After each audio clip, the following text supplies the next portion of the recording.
Bonjour, bienvenue à Gilles de presse spéciale, donc une édition spéciale Gilles de presse du 11 septembre 2025. Comprenez qu'on est le 11 septembre, ça fait maintenant 24 ans. À chaque année, on se remémore les attentats du 11 septembre 2001. Ça me fait réfléchir où j'étais moi, le septembre 2001. Je travaillais moi le soir et donc je me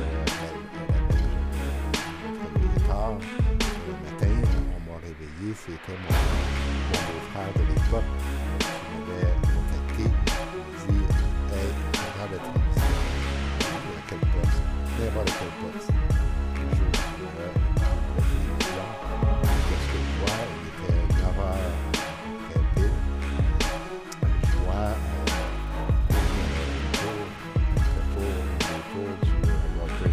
qui était en feu. Il venait d'avoir la première attaque. Et là, j'étais en direct en train de parler à mon beau-frère. C'est épouvantable, qu'est-ce qui se passe? Et là, bang!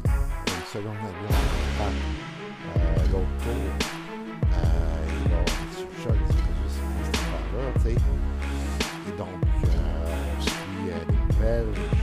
Pendant un moment sur les ondes de RDI, donc la radio d'information de Radio-Canada, ici au Québec.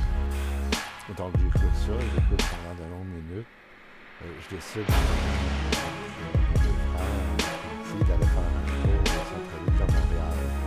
Et là, ce que je vois, c'est l'enfer. Je vois plusieurs boutiques qui diffusent dans les télévisions ce qui se passe présentement aux États-Unis.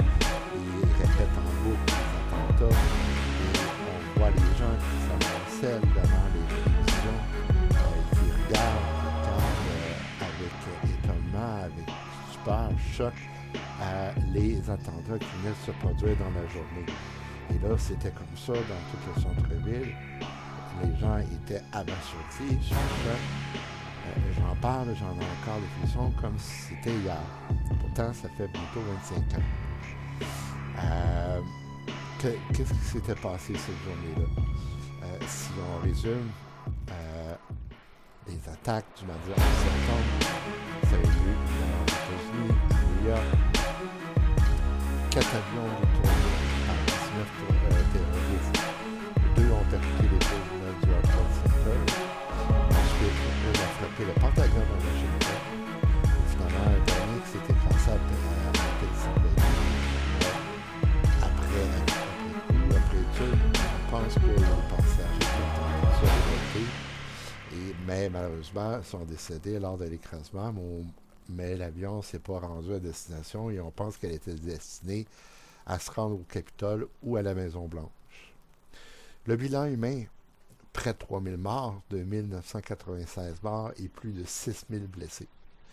À ce nombre de morts-là, évidemment, il y a la mort des gens qui étaient dans les jumelles, mais il y a également la mort des nombreux pompiers qui se sont rendus là ce matin-là pour tenter de sauver les gens, mais qui malheureusement sont morts dans ces tours-là. Les répercussions ont été énormes, ont été mondiales, et on a encore les répercussions encore aujourd'hui. Pour commencer, les États-Unis ont commencé à être en guerre contre le terrorisme. Ils ont lancé la guerre contre en Afghanistan pour tenter de renverser les talibans et traquer Al-Qaïda. Il y a eu la création en fait du DHS, c'est-à-dire le département de Homeland of Security, et renforcement des agences de renseignement, donc les agences d'espionnage, la CIA, la FBI.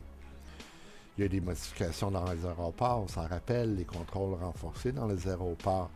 Il y a eu des introductions du passeport biométrique là, basé sur que ce soit la lecture de la rétine ou d'autres choses. Ça a été introduit aux États-Unis dans plusieurs pays, dont la France et le Canada. Il y a eu des changements géopolitiques Donc, il y a eu l'invasion de l'Irak en 2003, justifiée par la lutte contre le terrorisme, même si il n'y avait pas de lien direct avec les attentats. Il y a eu la montée de l'antiterrorisme comme priorité diplomatique mondiale aussi.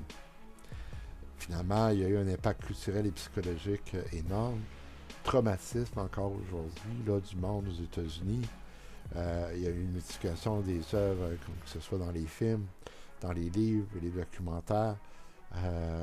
On a fait des films, on a fait des hommages importants reliés à ça pour souligner, dans le fond, ce choc-là qui est encore très présent aux États-Unis aujourd'hui.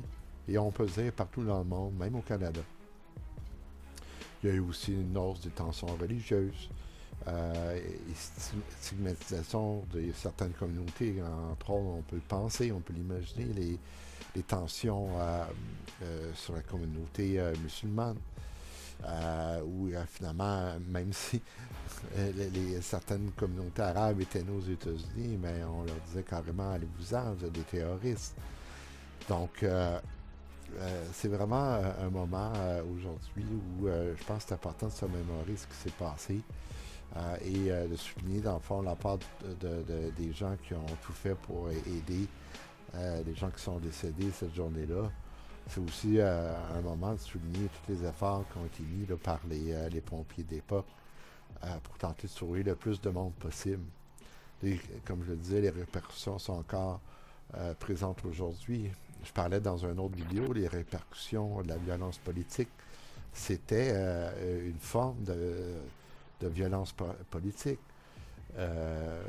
qui est encore présente aujourd'hui. Et donc qui alimente encore une fois le débat et la stigmatisation entre les sociétés, entre les communautés religieuses. Donc, les répercussions, donc je pense que c'est important, si on se résume à l'événement en tant que tel, de souligner à chaque année les victimes qui ont eu lieu et les répercussions qui ont eu lieu aux États-Unis et partout dans le monde, y compris au Canada. Alors voilà, c'était mon hommage et en même temps un peu une mémoire là, de ce que j'ai vécu cette journée-là et ce que des millions de personnes ont vécu cette journée-là. Une journée là, qui a tout changé là, dans l'histoire de l'humanité. Je vous remercie. Au revoir.